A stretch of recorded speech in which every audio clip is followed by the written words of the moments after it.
Efendim hoş geldiniz. Beylikdüzü Belediye Başkanı. Hayırlı olsun. Teşekkür ederim. Sağ olun. Ayağınıza sağlık. Amin.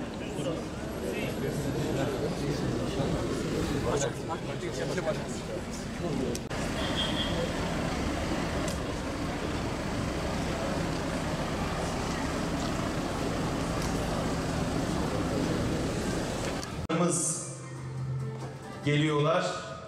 Salonda teşrif ettiler. Hoş geldiniz Sayın Genel Başkanım.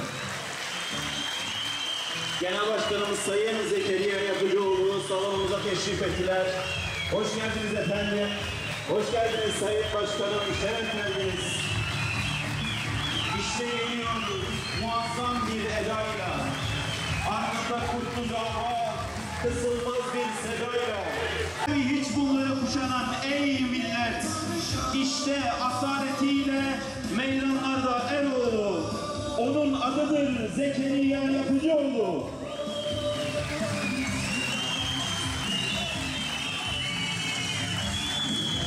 Hoş geldiniz. Hoş geldiniz ilçemize Sayın Genel Başkanım.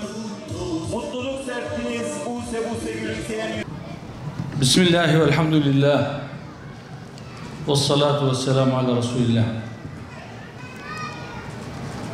Saygıdeğer belediye başkanımız, kıymetli misafirler, siyasi partilerin ve sivil toplum kuruluşlarının değerli temsilcileri, kıymetli basın mensupları, hanımefendiler, beyefendiler, hepiniz hoş geldiniz.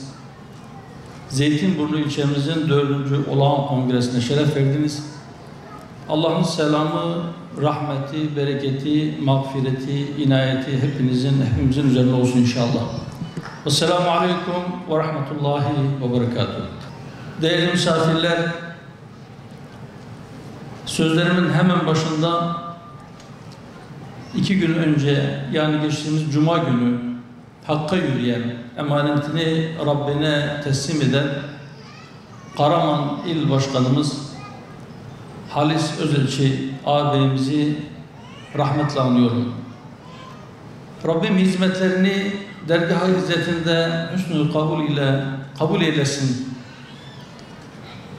Onu cennetiyle mükafatlandırsın, taksiratını affeylesin. Yine geçtiğimiz Temmuz ayının 22'sinde Adana'da menfur bir saldırıyla katledilen, şehit edilen Adana İl Sekreterimiz Sacit Pişkin kardeşimi de rahmetle anıyorum. Değerli dostlar, 2012 yılının Aralık ayında soğuk bir kış günü yola çıktık. Önce insan, öncelik adalet şiarıyla kuruluş dilekçemizi İçişleri Bakanlığı'na verdik ve siyasi yürüyüşümüz yeni bir merhaleye girdi.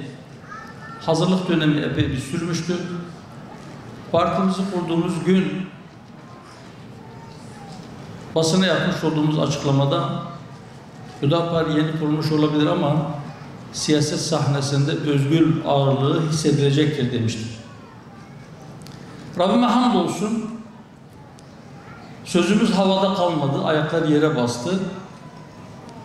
Gelinen aşamada özellikle 2023 yılının genel seçimlerinde 14 Mayıs ve 28 Mayıs tarihlerinde yapılan seçimlerde Hüdapar'ın özgür ağırlığı hem Hüdapar'ı sevenler hem onunla birlikte yol yürüyenler hem de Hüdapar'ın varlığından rahatsızlık duyanlar, Hüdapar'ın aleyhine propaganda yapanlar tarafından da hissedildi. Hem dost hem de düşmanlık yapanlar bunu hissetti. Biz yola çıktıktan sonra evet önce insan, öncelik adalet dedik. Bazı merhaleler kat ettik. Geçtiğimiz kongreden bu yana ve bu kongrede de diyoruz ki memleketin Hüdapar'a ihtiyacı vardır. Bu ihtiyaç kendisini aslında gösterdi. Yine hem dostlara gösterdi hem de dost gözüyle bakmayan insanlara. Aslında siyaset literatüründe belki siyasi partiler arasında düşmanlıktan ya da düşman kavramından söz etmek çok doğru değil. Biz özellikle şu son seçim döneminde, yani 2023 yılı parlamento ve cumhurbaşkanı seçimi döneminde birkaç cümleyi defalarca tekrar ettik. Dedi ki diğer siyasi partiler bizim düşmanımız değil, siyasi rakiplerimizdir. Ve bütün siyasi partilere çağrıda bulunduk. Dedi ki biz seçime gidiyoruz, savaşa değil. Lütfen herkes diline dikkat etsin. O gün belki çok etki uyandırmadı. Birileri milleti birbirine karşı kışkırtmayı kendisine vazife bildi ya da bundan bir çıkar umdu. Ama en azından geçtiğimiz günlerde ana muhalefet partisinin liderinin ve kaybeden Cumhurbaşkanı adayının gazetecilerle yapmış olduğu bir mülakatta Hüdapar'la ilgili kurmuş olduğu bazı cümleler, biz onların görüşlerine katılmıyoruz ama bu bize onları düşmanlaştırma hakkını vermez cümlesi bu anlamda belki değerliydi. İnşallah samimidir. Evet, mecliste bulunan siyasi partilerin her birisi kendisine göre belli bir temsiliyet oranına sahiptir. Milletten belli oranda oy almıştır. Yasalara göre kurulmuştur ve orada temsil edilen her siyasi partinin meclisteki varlığı bir haktır ve meşrudur. Ve hiçbir siyasi partinin başkasını düşmanlaştırma gibi bir hakkı yoktur. Hiç kimsenin kendi siyasi çıkarı için başkasına hedef gösterme ya da başkasının hedef haline getirecek davranışlarda bulunma, söz söyleme hakkı da olmamalıdır. Bu ne kadar samimi, ne kadar sürecek hep birlikte göreceğiz. Ama buradan şunun altını özellikle çizmek istiyorum. Bütün siyasi partilere, herhangi bir siyasi partinin, Hüdapar'da dahil, başka bir siyasi partiden meşruiyet dilenmek gibi bir durum yoktur. Bizim de elbette diğer siyasi partiler gibi bir başka siyasi partinin onayına ihtiyacımız yoktur. Bizim meşruiyetle ilgili bir kaygımız yoktur. Ve biz ısrarla diyoruz ki siyaset meşru daire içerisinde yapılmalıdır. Kim ki kendisinin şahsi ya da partisinin grup çıkarları, parti çıkarları için toplumun aleyhine, milletin menfaatinin aleyhine çalışma yapıyorsa o kendi meşruiyetinin altına uymaktadır. Bizim sözümüz budur. Ve inşallah biz bunu söylemeye devam edeceğiz. Hüdapar gücünü milletten alan ve milletin değerlerini savunan bir siyasi harekettir. Kurulduğu günden beri bunu yapmıştır. Bundan sonra da ne pahasına olursa olsun bunu yapmaya devam edecektir. Parti programımızda da belirttik. Yeri geldi farklı platformlarda, farklı zamanlarda dile getirdik. Buradan bir kez daha söyleyeyim. Cumhursuz cumhuriyet anlayışı dönemini bitirmiştir. Halka rağmen halk için anlayışı tası tarağı toplayıp inşallah memleketi bir daha dönmemek üzere terk edecektir. Milletin değerlerinin aleyhine, milletin değerlerini sürekli örseleme, onları aşındırma ve yok etme siyaseti güdenler bu millete yabancıdırlar. Milletin değerlerine düşmanlık yapanlar, milletin tarihine cahil olanlar, milletin örfüne, adetine, geleneğine, inancına şaşı bakanlar asla bu milletin desteğiyle bir daha iktidar görmeyeceklerdir inşallah. Evet, 14 Mayıs seçimlerinde önümüze 3 hedef koyduk. Dedik ki birinci hedefimiz Sayın Cumhurbaşkanımızın Recep Tayyip Erdoğan'ı yeniden Cumhurbaşkanı seçtirmek. İkinci hedefimiz parlamentoda bir temsil imkanı elde etmek. Üçüncü hedefimiz Cumhur İttifakı'nın mecliste çoğunluğu elde etmesi. Rabbime hamdolsun bu üç hedefimizin üçü de gerçekleşti. 4 adayımız vardı. O konuda da yine %100 bir başarı sağladık ve 4 adayımızın tamamını meclise gönderdik. Bizim için yeni bir merhaledir.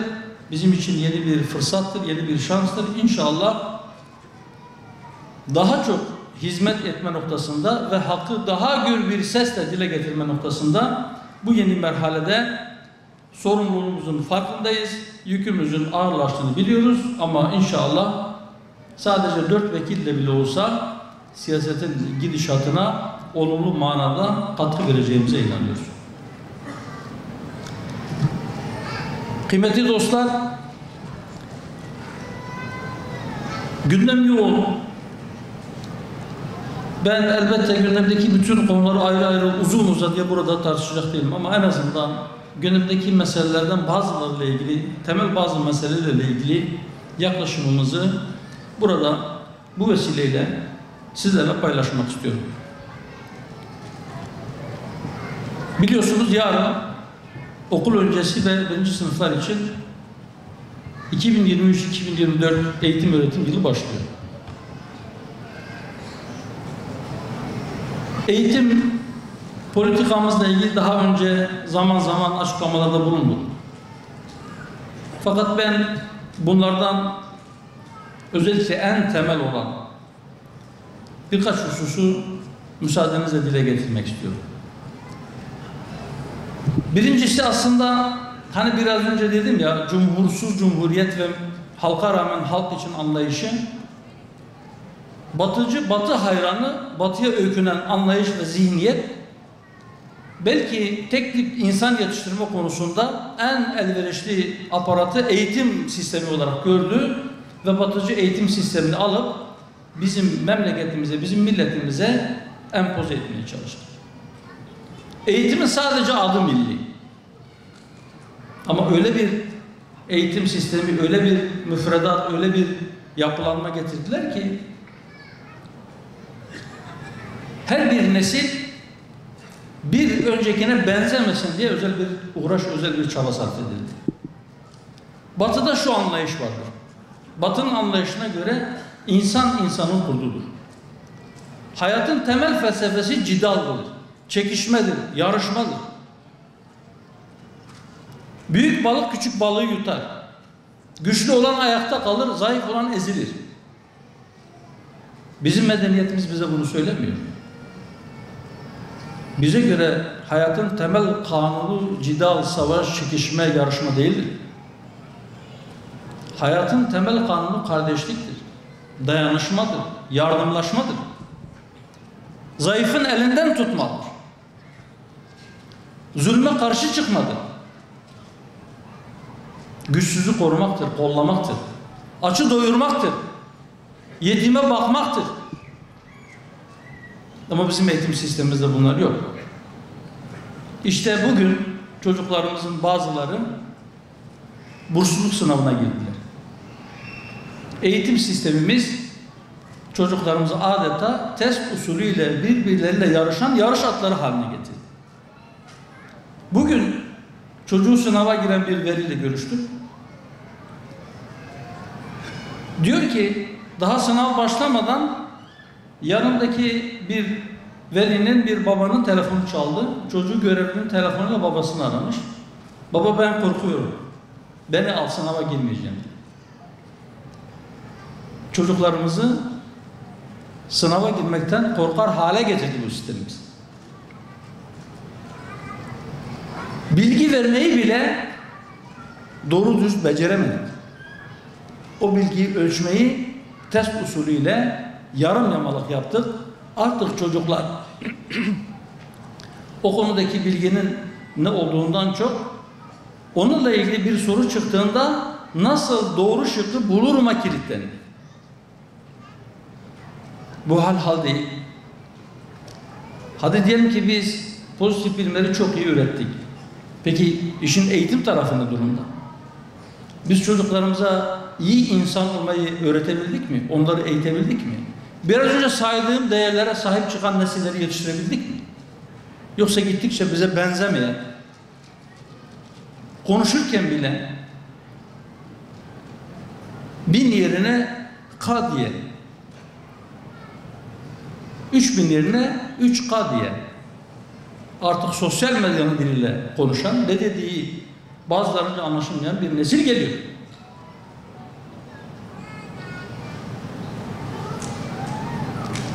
Bunları dile getirirken kimse kusura bakmasın. Ama milletçe hepimizin sorunudur ve milletçe bütün siyasi partilerin buna kafa yorması lazımdır. Özellikle tabii toplumu, gençliği bu hale getirmeye çalışanları ben bunun dışında tutuyorum. Aman onları uzak dursunlar. Batıcı eğitimin bizi getirdiği nokta budur. Belki isminden de başlayarak çocuklarımızı yeniden marifete ulaştıracak marifi kendimize hedef edilmeliyiz ve çok ciddi bir eğitim devrimine, bakın reformuna da demiyorum, eğitim devrimine bizim ihtiyacımız vardır. Eğitimle ilgili bir de şu husus var. Evet, okullar açılıyor. Malumunuz hayat pahalılığı özellikle dar gelirleri, sabit gelirleri çok ciddi manada zorluyor. Okullar açıldı. Kırtasiye masrafları, servis masrafları kara kara düşündürmeye başladı. Yasaya göre ilköğretim devlet okullarında parasızdır. Köy okullarında da kapanan okullar varsa öğrencileri başka okullara taşıyınca taşıma parasını da bakanlık karşılıyor.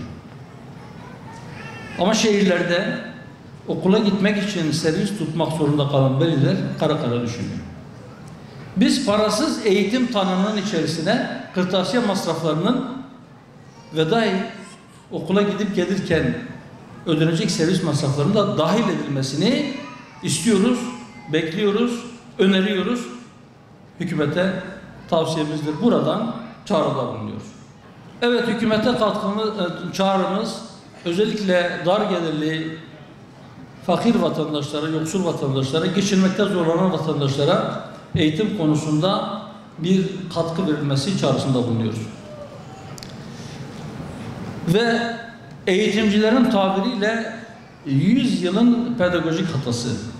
Bunu zaman zaman dile getirdiğimizde bazı kelimeleri cımbızlayarak birileri başka tarafa çekiyor ama biz ısrarla altını çiziyoruz. Karma eğitim dayatmasından vazgeçilmelidir. Karma eğitim pedagojik bir yanlıştır. Karma eğitimi isteyenlerin dile getirdikleri sonuçları da olumlu manada sağlamadı. Ama karma eğitimle biz gençleri daha kolay ifsad edebiliriz diye zihinlerin arka planında taşıdıkları düşünceler varsa o başka. Bu karma eğitim dayatmasından vazgeçilmeli derken birileri diyor ki bunlar karma eğitime karşı. Bakınız, bizim bu sözlerimizi çarpıtanlara bir ara şöyle bir teklifte bulmuştuk. Dedi ki gelin size söz. Türkçe kursları açalım, size ücretsiz kurs verelim.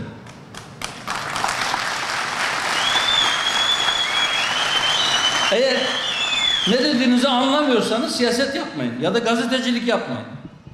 Eğer ne dediğimizi anlıyorsanız, bunu hemen çarpıtıyorsanız o zaman gelin size ahlak dersi verelim.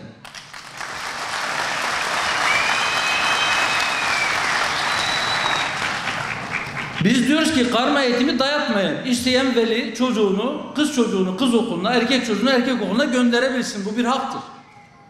İsteyen de çocuğunu karma okula göndersin. Ama sen kendine demokrat olan sen, kendince özgürlükçü, hürriyetçisin, diyorsun ki hayır, herkes çocuğunu karma eğitime gönderecek. Ben diyorum ki sen çocuğunu karma eğitime göndermek istiyorsan buyur gönder, ben sana engel olmuyorum. Ama sen de bana engel olma. Sen bana dayatma hakkını kendinde görüyorsun ama sen özgürlükçüsün, ben dayatmacıyım, öyle mi? Hadi orada. Millet sizi görüyor. Millet sizin ne yapmaya çalıştığınızı da biliyor. O yüzden zaten siz milletten vize alamıyorsunuz. Şimdi bu karma eğitim dayatmasıyla ilgili onların bu dayatmacılığından bahsederken aklıma bir şey geldi. Geçen gün bir televizyon kanalında gazeteciler tartışıyor. Yine Hüdapar'ı tartışıyorlar. Anayasa değişikliği vesilesiyle tartışıyorlar Hüdapar'ı ve diyorlar ki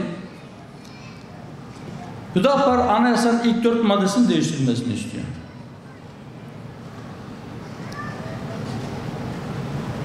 Halbuki bizim söylediğimiz şey şuydu. Biz diyoruz ki anayasanın herhangi bir maddesinin değiştirilemez olduğuna karar vermek kimin işidir? Veya kimin buna hakkı vardır? Neticede bu bir beşer sözüdür değil mi? Beşer sözü eskir. Bugün için siz oraya yazdığınız cümlelerin, kelimelerin en doğrusu olduğunu düşünebilirsiniz. Ama 3 yıl sonra, 5 yıl sonra ya bundan daha iyisi vardı diyebilirsiniz. Bu 50 yıl sonra da olabilir, 100 yıl sonra da olabilir. Ama nihayetinde beşer sözü eskir. Ve o kişilerden bir tanesi diyor ki yani bunları tartışmaya açmak, anayasanın 4. maddesini yürürlükten kaldırmak demokrasiye bir darbedir. Laf cambazlığını görüyor musunuz? Şimdi bu kelimeler üzerinde biraz açalım müsaadenizle. Bakın birileri zannediyor ki 1920'de meclis açıldı. O ilk meclisin yapmış olduğu anayasada bunlar var. Bu maddeler var ve bunların değiştirilemez olduğu var. Öyle bir hava estiriyorlar. Halbuki ben size söyleyeyim, hukukçu kimliğimle söyleyeyim. 1920'de bir meclis toplandı. 1921'de bir anayasa yaptı. O anayasada bunlar yok. 1924'te ikinci meclis bir anayasa yaptı. Orada da yok. 1960'da bir askeri darbe oldu. Askeri darbe 1961'de bir anayasa yaptı. Orada da yok. 1980 12 Eylül'ünde bir askeri darbe daha oldu. Kenan Evren ve çetesi darbe yaptı. Bir anayasa siparişi verdi. O anayasa siparişi üzerine bazı hukukçular toplandı. Darbecilerin istediği şekilde bir anayasa yaptılar. Getirdiler. Kenan Evren'in önüne koydular. Orada da yok. Peki ne zaman girdi bu? Kenan Evren dedi ki şuraya bir madde ilave edelim. 4. madde olarak yazalım, diyelim ki ilk 3 madde değiştirilemez, değiştirmesi teklif dahi edilemez. Ve kendi kalemiyle yazdı. Dedi ki bu da böyle olacak. Kim bu Kenan Evren?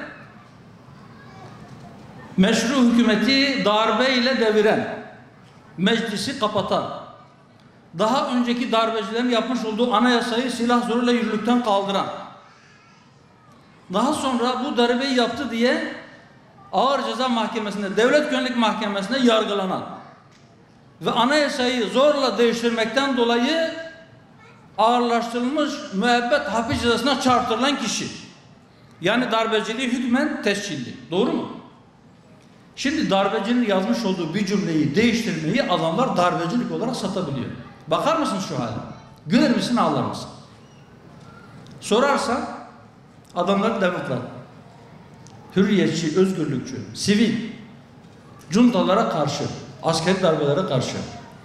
Ama bir darbecinin darbeci olduğu mahkeme kararıyla kesinleşmiş, sadece yaşlı olduğu için cezaevine konulmamış, müebbet hapis cezası almış bir darbecinin kendi kalemiyle yazmış olduğu bir cümleyi canhıraş bir şekilde savunuyorlar. Kimmiş darbeci? Neymiş darbecilik? Bu millet bunları konuşsun istemiyorlar. Ama biz konuşacağız. Bunlar konuşulunca, bunlar tartışılınca rahatsız oluyorlar. Beyler rahatsız olun. Zaten eğer biraz önce saydığım gibi milletin tarihine cahil, milletin inancına düşman, milletin gelenekleriyle, örfüyle, adetiyle barışık olmayan sizler bizden rahatsız olmazsanız aynanın karşısına geçip acaba biz değiştik mi diye kendi kendimize soracağız.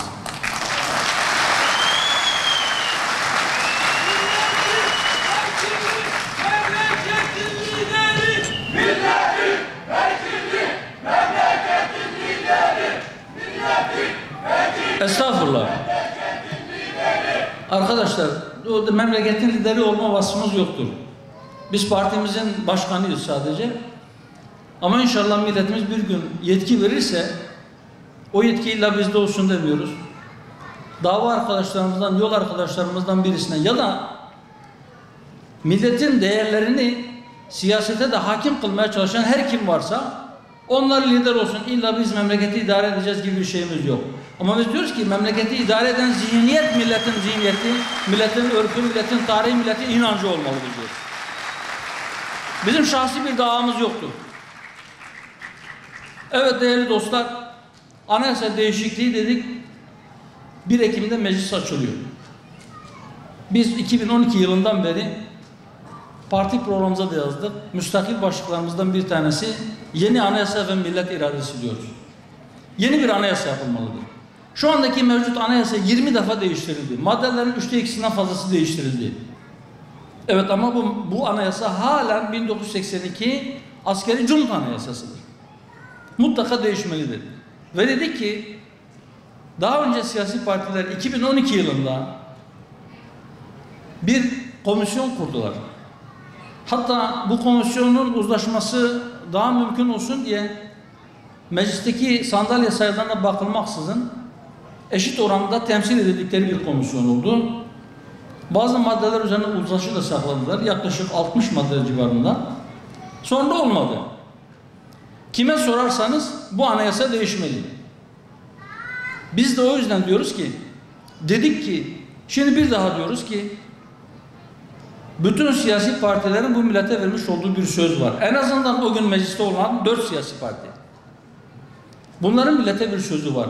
Ve bu askeri junta anayasasından memleketi kurtarma siyaset için bir namus sözüdür.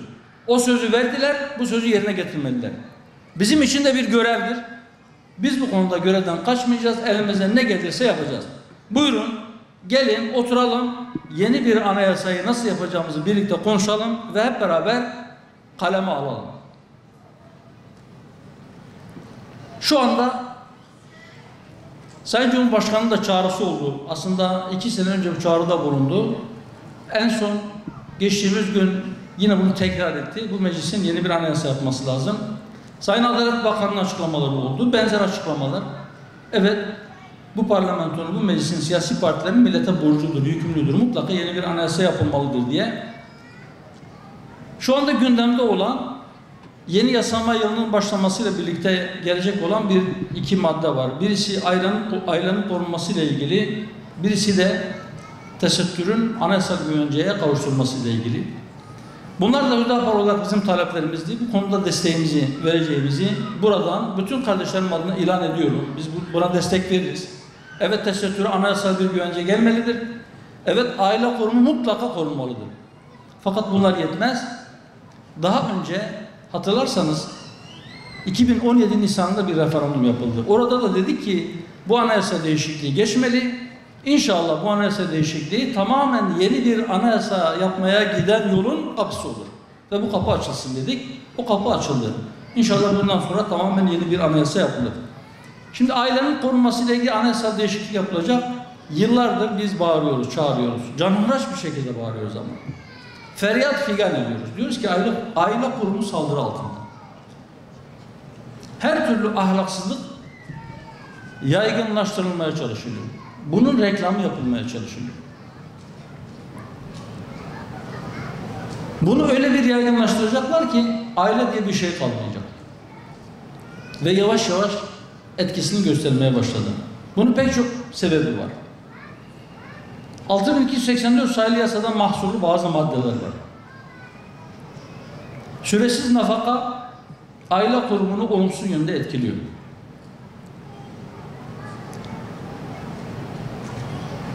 Ekonomik sıkıntılar nedeniyle gençler evlenmeye korkuyor. Evlilik sayılarında düşüş var, boşanmalarda patlama var. Maneviyat eksikliğinden dolayı aile içi şiddet artıyor. Ama biz kadına yönelik şiddeti durduracağız diye aileyi yıkmayalım dediğimizde bize kadın düşmanlığı diyorlar. Sanki kadına yönelik şiddet serbest olsun diyormuşuz gibi yine laf cambazlığı, kelimeler üzerinde hokkabazlık yaparak bizi kara çalmaya çalışıyorlar. Aslında sesimizi kısmaya çalışıyorlar. Ama susturamayacaklar. Bizim dediğimiz şudur. Evet, kadını koruyalım. Çocukları koruyalım. Hayvanları da koruyalım. Doğayı da koruyalım. Ama bunu yaparken başka bir şeyleri feda etmeyelim. Kadını korumak için aileyi hedef tahtasına oturtmanın bir manası yok. Ama o kadını koruyalım diyenlerin asıl amacı aslında aileyi çökertmek olduğu için kadını korumayı da sadece bir perde, bir sütre arkasına saklanacakları bir paravan olarak kullandıkları için bize öyle saldırıyorlar. Evet. Onlara bakarsanız kadının şiddete, haksızlığa, tacize, saldırıya uğradığı yer ailedir. Ama aslında öyle değil. Kadın daha çok dışarıda, toplu taşımada, iş yerinde, sokakta, hatta bazen okulda saldırıya uğruyor, tacize uğruyor, haksızlığa uğruyor. Ve aile içi şiddet vakalarının, dışarıdaki şiddet vakaları da bunun içindedir elbette. Şiddet vakalarının en önemli sebeplerinden bir tanesi alkoldür. Saldırıların, haksızlıkların, yaralamaların, darp etmelerinin %70'inin altında yatan sebep alkoldür. İnsanlar alkollüyken ya da uyuşturucu bir madde almışken bunları yapıyor. Peki siz bu insanların kadını koruyan diye hadi aileyi yıkalım, bir beis yoktur diyenlerin alkol aleyhine tek bir kelime, tek bir cümle sarf ettiklerini duydunuz mu? Duyamazsınız. Söylemezler. Çünkü onların hedefi başkadır dediğim gibi. Onlar aileyi yıkmak istiyor ama onların temel şiarlarından bir tanesi de alkoldür. İşte geçtiğimiz günlerde yine yoğun bir şekilde tartışıldı. Bazı yerlerde alkol alınmasının yasaklanması üzerine İstanbul'da birileri hop oturup hop kalkıp laiklik ilkesi elden gidiyor diye bağırmaya başladı. Pardon ama size soruyorum, size değil, onlara. Laiklik demek sarhoş olmak demek midir? Bu mudur yani? Laiklik elden gidiyor. Parklarda, bahçelerde, sahillerde alkol alınmasın diyor valilik, laiklik elden gidiyor. Tesettür diyorsunuz, tesettüre anayasal güvence laiklik gidiyor. Nedir bu laiklik? Alkol ve çıplaklık mıdır? Bundan ibaret midir? Nedir? Niye meseleleri kendi mecraından çıkarıp sürekli bu kelime üzerinden tartışma merakınız sürekli böyle üst seviyelerde? Neden? Aslında biz sizi biliyoruz. Niçin yaptığınızı da biliyoruz ama bir gün emin olun bütün millet görecek. Evet, biz aile korunsun diyoruz. Aile korumuna ama gençler de korunmalı. Gençler iyi yetiştirilmeli. Yozlaşma mutlaka önlenmeli, önüne geçilmeli. Mesela kadını koruma ile ilgili önerilerimizden bir tanesi, aile kurumunu güçlendirme önerilerimizden bir tanesi şudur. Diyoruz ki 25 yıl evli kalan kadına emeklilik hakkı tanınmalı. Hükümet o konuda bazı hazırlıklar içerisinde, fakat 25 yıl evli kalan kadınların isteğe bağlı sigortalı kapsamında kendi primlerinden bir kısmını ödemek şartıyla emekli olabileceği yönünde bir düşünce var. Biz bunu söylemiyoruz. Biz diyoruz ki çalışan bir kadın eğer çocuklarına bakıcı tutuyorsa siz o konuda devlet olarak destek veriyorsunuz. Kreş parası veriyorsunuz ya da bakıcı parası veriyorsunuz. Onun sigorta primlerini veriyorsunuz. Kendi çocuğuna bakan, onu büyüten kadından da bunu esirgemeyin diyoruz. Kadınlarımız bunu hak ediyor. Değerli dostlar, aslında gündemde daha pek çok konu var. Ama hava biraz sıcak, bilmiyorum. Aşağısı biraz daha serindi. Buraya çıkınca biraz da ışıkların etkisiyle midir? Sıcak bastı. Çok fazla da uzatmak istemiyorum ama gündemin önemli konulardan bir tanesi ekonomi. Onu değinmeden geçersek eksik kalır. özellikle İstanbul'da kiralarla ilgili çok ciddi bir sıkıntı var. Mesela bazı insanlar bize şu şekilde müracaatlarla geliyorlar. Bir yerde bir kurumda çalışıyor. Diyor ki ev sahibi onu çıkarıyor ya da kirasını arttırıyor. Eğer tayinini aldıramazsak başka bir yere, daha küçük bir yere maaşının tamamını ya da yarısından epey fazlasını kiraya vermek zorunda kalacak. Lütfen bize yardımcı olun. Bu çalışanların başka yerlere ataması yapılsın. Nakli yapılsın. Ciddi bir sorun. Kira fiyatları, ev fiyatları bu kadar artmışken insanlar geçinme konusunda sıkıntı yaşıyorlar. Sadece kiralar değil, gıda maddeleriyle ilgili ciddi bir fiyat artışı var. Enflasyon oranının üzerinde gıda enflasyonu. Geçtiğimiz gün Türkiye Ziraat Odaları Birliği Başkanı'nın bir açıklaması oldu. Bahçede 5 lira olan elma manavda 27 lira. %400 küsur bir artış. Çok fazla aracı var. Ve gıda fiyatlarındaki bu yükseliş dar gelirli vatandaşı gerçekten canından bezdirmiş. Çok acil bir şekilde aradaki aracıları azaltacak ve denetimleri sıklaştıracak yeni bir düzene, yeni bir düzenlemeye ihtiyaç var.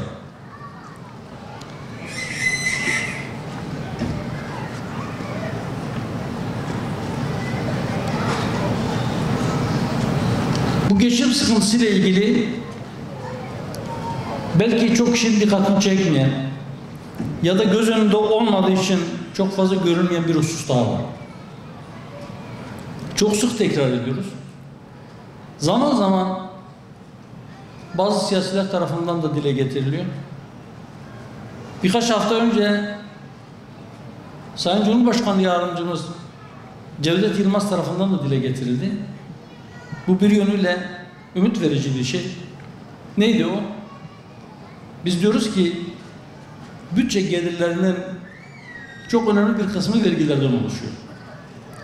Bu vergilerin de ortalama olarak 3'te 2'si dolaylı vergiler. Bazen %61-62'ye düşüyor. Bazen %68'e 70'e 72'ye çıkıyor. Ama ortalama o bantta yani 3'te 2 civarında vergiler dolaylı vergiler. Vergi gelirlerinin 3'te 2'si dolaylı vergi. Geçtiğimiz sene de rakamı yanlış hatırlamıyorsam dolaylı vergilerin toplam vergi gelirleri içerisindeki payı %68 idi.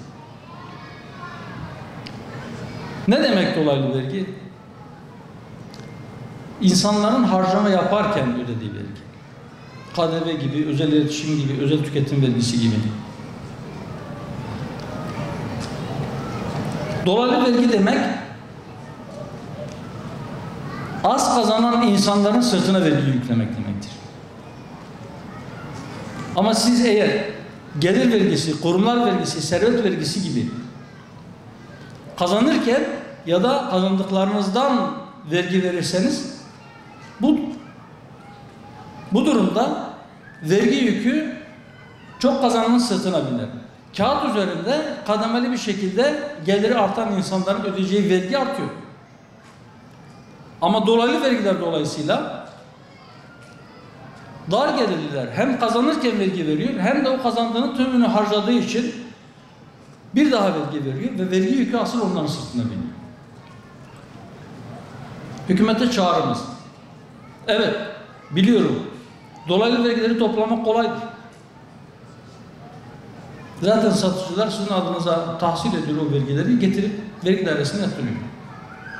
Tabii eğer yolda bir kazaya uğramazsın. Siz dolaylı vergilerin bütçe gelirleri içerisindeki payını peyderpey kademeli bir şekilde düşürün. Düşürün ki millet rahat bir nefes alsın. Gerçekten kazandığı geçimine yetmeyen insanların kazandıklarının önemli bir kısmını harcarken vergi olarak devlete vermesi doğru bir şey değil. Vergiyi tabana yaymaktadır. Yani tabandakiler vergiyi versin, yukarıdakiler bazen o vergileri ertelesinler, sonra uzlaşmaya gitsinler, %5'iyle anlaşsınlar, %5'li verip 95'in üzerine çizgi çektirsinler. Bu adalet değil. İnşallah hem gelir dağılımını düzeltecek, hem geçim sıkıntısı çeken insanlarımızın, dar gelirlerin, sabit gelirlerin sırtındaki yükü hafifletecek bu uygulamayla ilgili müjdeli haberler beklediğimizi buradan ifade edelim. Bir de gençlerin korunması lazım dedik ya, şu son günlerde yine bizi ümitlendiren gelişmelerden bir tanesi, Sayın İçişleri Bakanlığı'nın bir açıklaması oldu. Uyuşturucuyla mücadele konusunda çok ciddi bir kararlılık ifade edildi. Dilerim gevşeme olmaz. Dilerim sokaktaki torbacılardan ziyade büyük balıklar yakalanır. Dilerim bu işin tacirleri ya da yurt dışından onları içeriye sokanlar ya da burada ihmal edenler ciddi şekilde takip edilir ve gençlerimiz bu bataklığa düşmekten kurtarılır. Okullar açılıyor. Bu uyuşturucu tacirleri genç yaşta çocukları kendi ağlarına düşürmek için okulların etrafına da pusuya atıyorlar.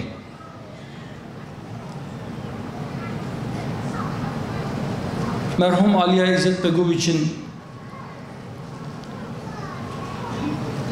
çok hoşuma giden, çok hikmetli bir sözü var. Savaş ölünce değil, düşmana benzeyince kaybedilir. İşte diyoruz ki, lütfen, bakın Batı toplumu çöktü. Aile kurumu çöktü. Gençler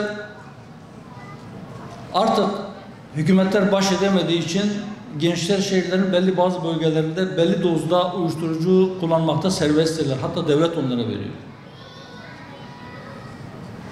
Nüfusları azalıyor. Tamamen yarışmacı, bencil bir toplum haline geldiler ve bundan dolayı da çöküşteler. Ne olur?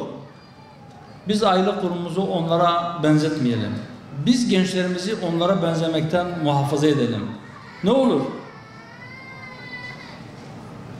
1915'te, 1922'de durdurduğumuz ve memleketten kovduğumuz işgalci güçlerin kendilerine benzeyerek savaşı kaybetmeyelim. Değerli dostlar, evet sorunlarımız çok. Bunların hepsinin farkındayız. Ve her birisinin çözümünün ne olduğunu da biliyoruz. Hiçbir sorunumuz çözümsüz değil. Allah'ın izniyle bu sorunların çözümü konusunda yeni merhalede bizler Hüdapar olarak elimizden gelen bütün çabayı sarf edeceğiz, bütün katkıyı sunacağız inşallah. Sorunlarımızın nasıl çözüleceğini biliyoruz dedik ama sadece bu değil, milletçe sorunlarımızın nasıl çözülemeyeceğini de gördük. Kavgayla, gürültüyle, kamplaşmayla, birbirine girmeyle, silahla, şiddetle sorunların çözülmediğini, daha da büyüdüğünü şu son süreçte yaşadıklarımız hepimize gösterdi.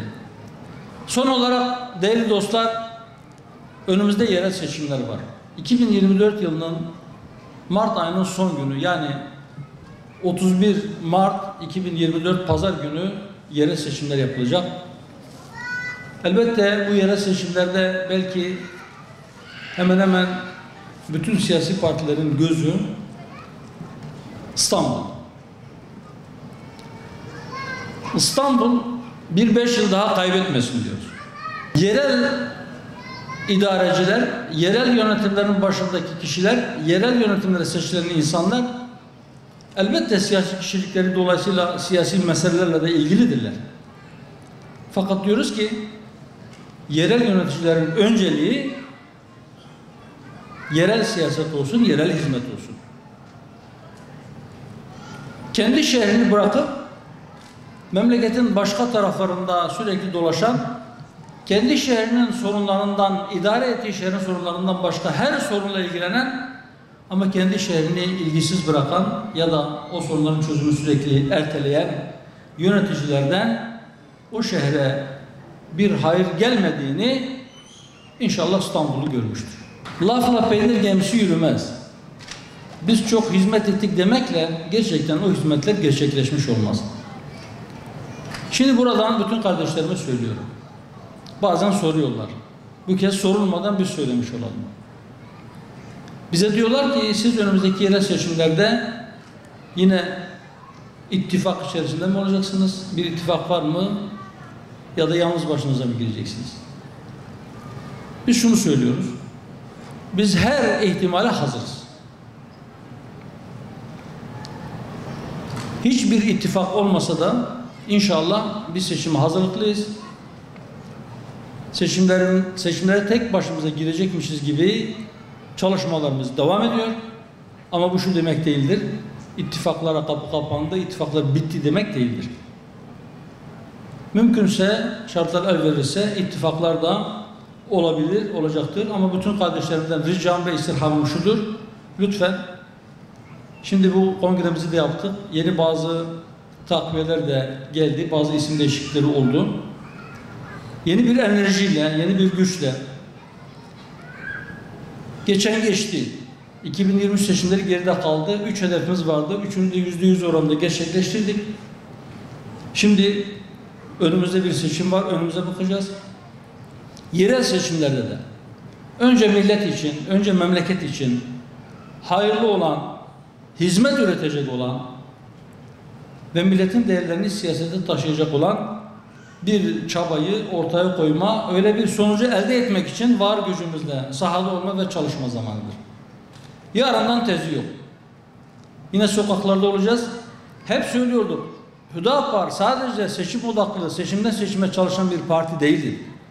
Fakat bu sefer seçimler peş peşe geldi. Ama inşallah bu sözümüzün de ne anlama geldiğini 31 Mart seçimlerinden sonra da herkes görecek. 31 Mart'tan sonra daha 4 yıl boyunca seçim falan yok memlekette. Bir kaza bela Allah vermesin. Olağanüstü bir durum olmazsa 2028'e kadar seçim yok. Ama biz Allah'ın izniyle 2024'ten 2028'e kadar da hep halkın içerisinde olacağız. Hep koşacağız. Hizmet üreteceğiz. Halkımızın derdiyle dertleneceğiz. Onların sözcüsü olma konusunda gayretimizi artıracağız. Her bir günümüz inşallah bir önceki günümüzden daha güçlü adımlarla daha ileriye doğru yürüyeceğimiz bir süreç olacak. Ben sözlerimin sonunda yönetime seçilecek olan kardeşlerimi şimdiden tebrik ediyorum.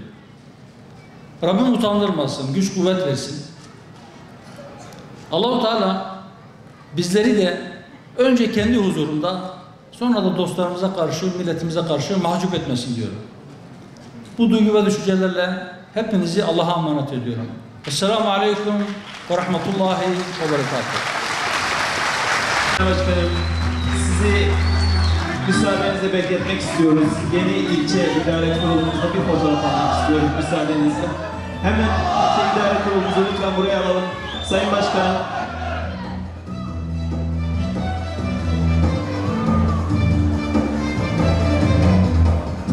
İl Başkanımız Sayın İsa Güvenlik Bey'i de buraya davet ediyoruz.